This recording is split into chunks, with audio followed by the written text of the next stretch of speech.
Olá, pessoal!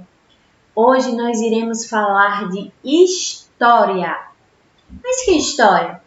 A história do nosso povo, a história da formação do povo brasileiro, como os portugueses formaram o Brasil, né? Alguns de vocês já sabem, né, que os portugueses eles chegaram ao território brasileiro lá no ano de 1500. O primeiro estado aonde eles desembarcaram foi o estado da Bahia, certo? Então eles desembarcaram numa faixa de terra, né, que era localizada ali no estado da Bahia. Eles viram lá o Monte Pascoal, né, que é chamada Costa do Descobrimento, que ficam ali nas proximidades das cidades de Porto Seguro e Santa Cruz Cabralha. Essa cidade tem esse nome de Santa Cruz Cabralha em homenagem a Pedro Álvares Cabral, que foi quem coordenou, certo? As navegações, as caravelas, até chegarem ao litoral brasileiro, tá? Então, a ocupação e a exploração dos portugueses, né, durante a época de colonização no nosso Brasil, né, ela foi decisiva para a formação do território e do povo brasileiro, né? Com a chegada dos portugueses, né, foram colocadas para o nosso povo, que era só de índios, certo? O território brasileiro era populoso apenas por índios. Então, quando os portugueses chegaram aqui, os índios já estavam lá, já moravam aqui. Então, com a chegada dos portugueses, os portugueses começaram a trazer elementos da cultura deles, a arquitetura de lá de Portugal e começaram a construir vilas, cidades, usando a arquitetura de lá de Portugal. Então, se a gente prestar atenção em algumas cidades históricas, nós iremos ver aqueles casarões bem lindos, algumas igrejas bem bonitas, diferentes, com arquitetura que é de lá, de origem portuguesa, certo? Lá, ali na Praça Fausto Cardoso, lá no centro de Aracaju, perto do Calçadão, tem um palácio bem grande, certo? Aquela arquitetura é uma arquitetura baseada na arquitetura portuguesa, certo? Ela foi inspirada na arquitetura portuguesa. Então, essa arquitetura, essa parte da cultura dos portugueses também foi inserida aqui no nosso Brasil. Então, em todo o território brasileiro, né, e em algumas cidades, pequenas vilas, cidades históricas, a gente vai encontrar uma igreja, um casarão com a arquitetura portuguesa, certo? Então, ela foi muito importante e marca, né? É uma marca deixada pelos portugueses para mostrar que aconteceu a colonização portuguesa aqui, tá certo? Outra cultura, outra contribuição dos portugueses foram o modo de se vestir, porque os índios naquela época, eles tinham o hábito, né, de andar nus, sem roupas. Então, observando, né, o modo de vestir dos portugueses, que eles usavam calças, as mulheres usavam saias. Então, houve aquela troca de cultura e os índios começaram também a fazer uso de certas vestimentas que não eram da cultura deles, certo? Então, os portugueses, eles chegaram aqui com o intuito de extrair as riquezas. Quais eram as riquezas do nosso país naquela época? O Brasil, né? Algumas especiarias, como gengibre, cravo da Índia, né? A mandioca. Então, nós tínhamos, né, uma vasta riqueza mineral, tá? Tínhamos ouro, diamante. Então, os portugueses chegaram aqui e foram extraindo essas riquezas e ocupando vários pedaços de terra, né? Expandindo as suas fronteiras, abrindo fazendas, organizando produção de mercadoria e construindo vilas e cidades. Então, os portugueses, eles chegaram aqui com essa intenção de tirar do nosso país, tirar do Brasil, todas as nossas riquezas e levar para o país dele, que era Portugal.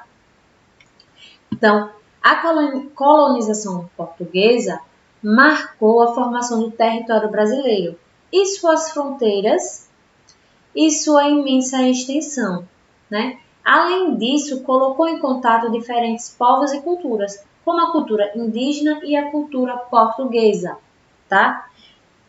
Teve também os outros europeus, como os holandeses e os espanhóis, que também vieram para extrair todas as riquezas que nós tínhamos disponíveis naquele momento. Então, essa mistura de cultura, né, também foi fundamental para a formação de diferentes povos, certo? E de cultura. E formou o nosso povo, né? Que hoje ele é todo miscigenado. O que quer dizer miscigenado? É uma mistura de raça. Né? O povo brasileiro ele é formado pela mistura de diversas raças, como o negro, o índio, os portugueses, espanhóis, certo? Todos os europeus que deixaram seus países e vieram para cá na esperança de conseguir extrair todas as riquezas que a nossa terra possuía. Tá? Tá vendo essa imagem que está aí no livro de vocês? Essa cruz. Então, essa cruz, ela está lá na cidade de Santa Cruz Cabrália, certo? Como a tia Edla falou, ela foi nomeada com esse nome em homenagem a Pedro Álvares Cabral. E essa cruz está aí porque ela marca o local onde aconteceu a primeira missa aqui no Brasil, certo?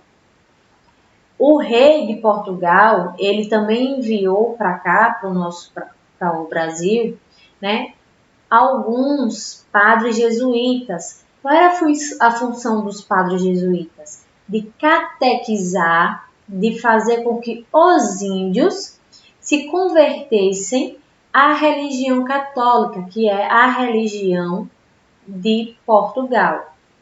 Então, eles vieram para cá com essa intenção de fazer com que os índios deixassem de praticar a religiosidade deles, a cultura deles, deixar de acreditar nos rituais que eles cultuavam para serem católicos e servir ao rei de Portugal, tá? Então, no livro de vocês é na página 16, está dizendo, né, que em 1532, o rei português, né, ele decidiu enviar outros portugueses para povoar o território brasileiro. E ao chegarem aqui, eles construíram a primeira vila, que foi a vila de São Vicente, que está localizada lá no estado de São Paulo. Então, nessa vila, os portugueses eles iniciaram a organização da atividade econômica que era muito importante naquela época, que foi a plantação de cana e a produção do açúcar. Então, os portugueses eles lucraram muito com essa produção. Quem era que trabalhava nessa produção? Eram os próprios portugueses? Não, eram os índios. Os índios eles acabaram sendo escravizados pelos portugueses para fazer essa prática, essa produção da plantação e a produção do açúcar, certo? Era um trabalho muito pesado e como os portugueses se achavam superior e donos da nossa terra, porque eles se apropriaram da nossa terra, eles colocaram os índios para fazer um trabalho pesado, um trabalho braçal, tá? Então vamos aí continuar. A atividade açucareira logo se tornou bastante lucrativa e se espalhou pela faixa litorânea. Então, os outros europeus eles tiveram conhecimento de que essa prática, essa atividade econômica, estava rendendo muito dinheiro para Portugal, certo? E em torno das propriedades onde se produziu o açúcar foram se formando outras vilas e cidades. Então, essas outras vilas e cidades, elas eram formadas por outros europeus que também vieram para cá, com a intenção de também gerar dinheiro e lucro para o seu país. A primeira cidade fundada no Brasil, foi a cidade de Salvador, que fica lá no estado da Bahia, em 1549. A iniciativa da construção da cidade de Salvador foi de Tomé de Souza. Ele foi enviado pelo rei de Portugal, certo? E aqui ele ficou responsável por instalar o governo geral da colônia. Ou seja, na cidade de Salvador iria ficar uma sede que iria comandar todas as outras partes aonde estavam se instalando vilas, certo? Então vejam aí um mapa, esse mapa é um mapa atual, certo? Do nosso Brasil. Então o mapa a seguir mostra as vilas e cidades que existiam a partir da instalação do governo geral em 1549. Então esse mapa está mostrando as vilas que existiam naquela época, tá? Então, nós temos aí a cidade de Natal, Filipéia, Olinda, Recife, Porto Calvo, Penedo, Cachoeira, Salvador, Ilhéus, Porto Seguro, Vitória, Campos dos Goitacazes, Rio de Janeiro, Santos, São Paulo e São Vicente. Então, no mapa é possível perceber que o território que hoje corresponde ao Brasil ele estava dividido em duas grandes porções de terra, está vendo? De um lado nós temos essa linha aqui, azul, e do outro lado nós temos a linha vermelha, que é o Tratado de Tordesilhas, que foi um acordo fixado pelos portugueses e pelos espanhóis que dividiam os limites de terra. Um lado ficava, do lado esquerdo ficava os domínios espanhóis e do lado direito os domínios portugueses, tá? Então, o Tratado de Tordesilhas, ele foi assinado em 1494 e fixava uma linha imaginária, tá? Então, eles imaginaram que daquele pedaço de terra, daquele faixa de terra em diante, existia uma linha imaginária que cortava os limites. Uma parte era dos espanhóis, outra parte dos portugueses, né? Então, vamos agora prestar atenção nesse desafio. Primeira questão, tá? Faça novamente uma comparação entre o mapa reproduzido nesta página e o mapa histórico feito por Luiz Teixeira em 1574. Então, vocês irão voltar lá na outra folha, na página 15. Vamos para a página 15. Tá vendo aqui este mapa aqui das capitanias hereditárias e vocês irão comparar esse mapa com o mapa da página 17, que é esse daqui, certo? Vocês irão comparar os dois mapas e observar, procurar uma semelhança e uma diferença entre eles. Segunda questão. Ao todo, vocês irão contar quantas vilas ao todo, todas as vilas e cidades existiam no Brasil por volta de 1580, certo? Então, agora nós iremos assistir um vídeo, né, com um resumozinho sobre a chegada dos portugueses aqui no nosso país e a formação do nosso povo brasileiro, tá? Vamos lá.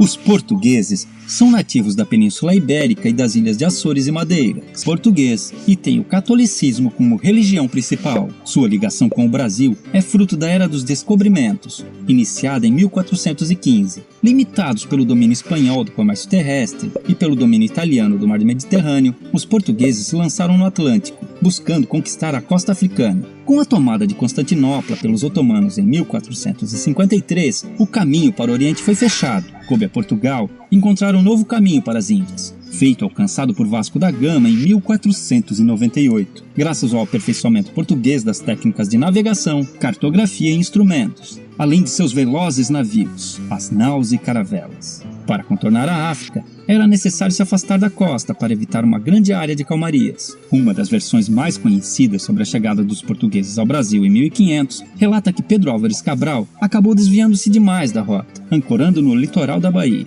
Contudo, muitos historiadores acreditam que Cabral já sabia da existência de terras no oeste e foi encarregado pela coroa portuguesa de tomar posse do local. Nesse período, o Reino da Espanha também fazia grandes avanços na navegação, chegando ao litoral do Caribe em 1492. Essa disputa fez os dois reinos assinarem o Tratado de Tordesilhas, que dava aos portugueses a posse de toda a terra descoberta, uma área de 370 léguas a oeste da ilha de Cabo Verde, e aos espanhóis toda a terra além desse limite. Nos primeiros 30 anos, as expedições portuguesas ao novo território limitaram-se a reconhecimentos militares e à exploração do pau-brasil, cuja abundância foi responsável pela nomeação destas terras. Foi só em 1530 que a coroa portuguesa, sentindo-se ameaçada com as constantes expedições de reconhecimento de holandeses e franceses, começou seu sistema de colonização, fundando vilas e criando o sistema de capitanias hereditárias. Porém, esse sistema fracassou e foi instituído um governo centralizado, onde o governador-geral, escolhido pelo próprio rei, fundava vilas, combatia a pirataria e controlava a exploração econômica das terras. Os jesuítas foram grandes aliados dos colonos, fundando missões no interior para a catequização dos índios. Isso estimulou as entradas e bandeiras, expedições com o objetivo de encontrar ouro,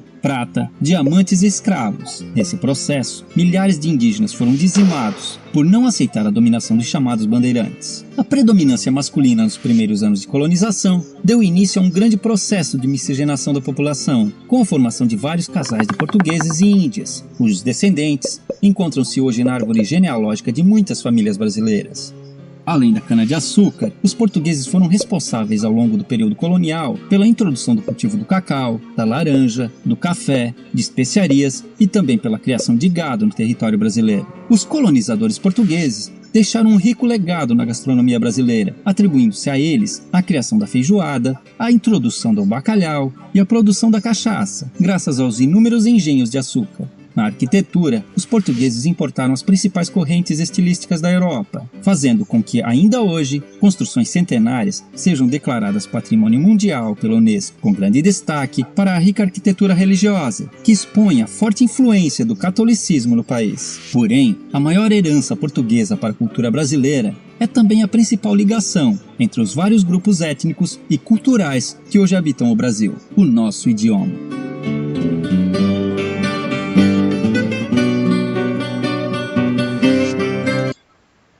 Então, galerinha, perceberam? Então, os portugueses, eles contribuíram, eles foram fundamental para a formação do nosso povo brasileiro, certo? Para como ele é hoje. Então, eles trouxeram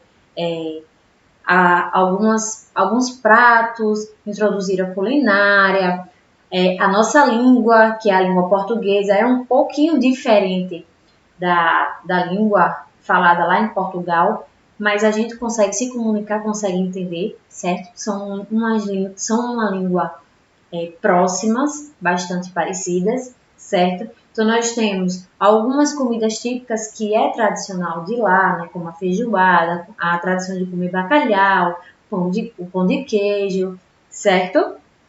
Então, eles foram de fundamental importância para a construção e formação do povo brasileiro também, tá? Logo na próxima aula, nós iremos ver também,